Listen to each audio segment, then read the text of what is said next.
Star Wars 7x7 episode 2171. Today we learn more about handmaidens and their role as support to the Queen of Naboo, but as it turns out, the notion of handmaidens and what their purpose is actually expanded upon by Amidala. Punch it.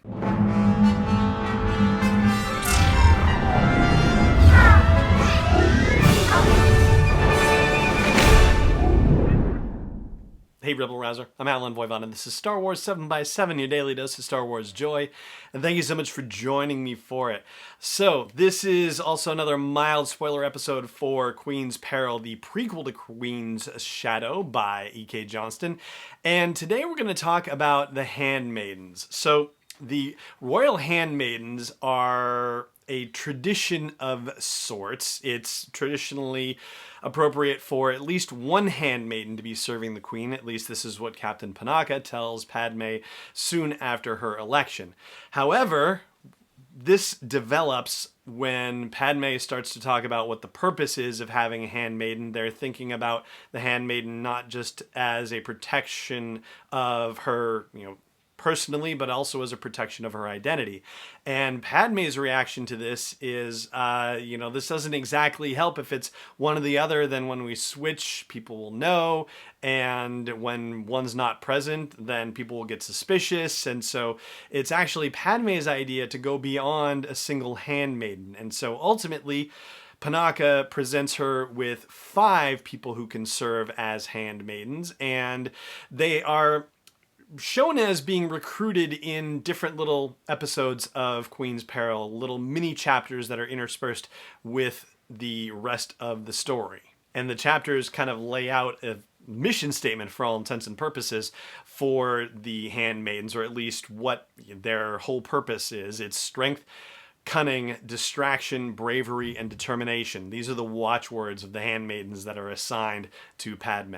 And so when they agree that most of them, if not all of them, will be able to take on the queen's identity at some point, Sabe is probably the person who will take it on the most, but Sashay, who is much younger and much smaller than the rest of the handmaidens, is not going to take on that role, so she is assigned as having the role of a page, and Padme is also given the role of a page, so that way she can be in sort of a lesser archivist role that people are not going to pay very close attention to.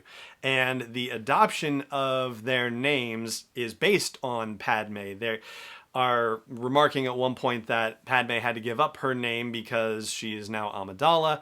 So as the other handmaidens give up their actual names, they join in the anonymity and take names that are similar to Padme's, thinking also that with the sound at the end of everybody's name, that it just all kind of blends together. Now, one of the things that's also noted about this is that this particular strategy of deploying multiple handmaidens is not something that has happened since the last time there was a flare-up of some kind with the Gungans. So this is rather a new situation. And as Sabe and Padme are talking about this, one of the things that Sabe says is that Captain Panaka seems like a no reason not to kind of person. Like maybe there, isn't a reason for this level of concern for security for the Queen's safety, but that if, all things considered, there's no reason not to, then, why not do it? Also, Panaka and Padme / Amidala are disagreeing about the number of guards that are necessary to be assigned to the queen at any given time. And so this is basically also a way to work out a compromise, because the handmaidens are going to be trained in security, in combat training, in weapons training, and that's a means for her to have more guards and still, satisfy, Captain Panaka that way, but also not to have the intrusion of actual guards in, which is what Amidala does not want.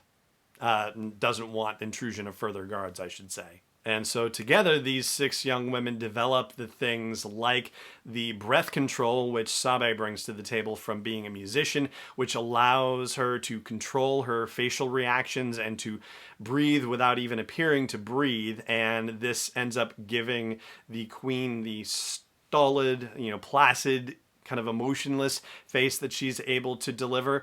They work on their mutual accents together so they can invent this queen's voice that they can all replicate together. And when I talked about the bonding experience of the handmaidens and Padme throughout this novel, when I talked about that in the review portion, this is one of the elements of it, as they figure out not only what it's going to take for them to impersonate the queen, but essentially what it's going to take for Padme to be an effective queen in front of everyone else and integrate everybody into this process. That's part of the whole bonding situation, and it is good fun to read. And so there you go, a little bit more about handmaidens than you necessarily knew perhaps before you woke up this morning. And that is going to do it for today's episode of the show. Thank you so much for joining me for it, as always, and may the Force be with you wherever in the world you may be. This is not endorsed or sponsored yet by Lucasfilm Ltd, Disney, or 20th Century Fox. It is intended for entertainment and information purposes only. Star Wars, the Star Wars logo, all names and pictures of Star Wars characters, vehicles, and any other related Star Wars items are registered trademarks and/or copyrights of Lucasfilm Ltd, or their respective trademark and copyright holders. May the Force be with them. All original content is copyright 2019 by Star Wars 7x7. We hope you love it.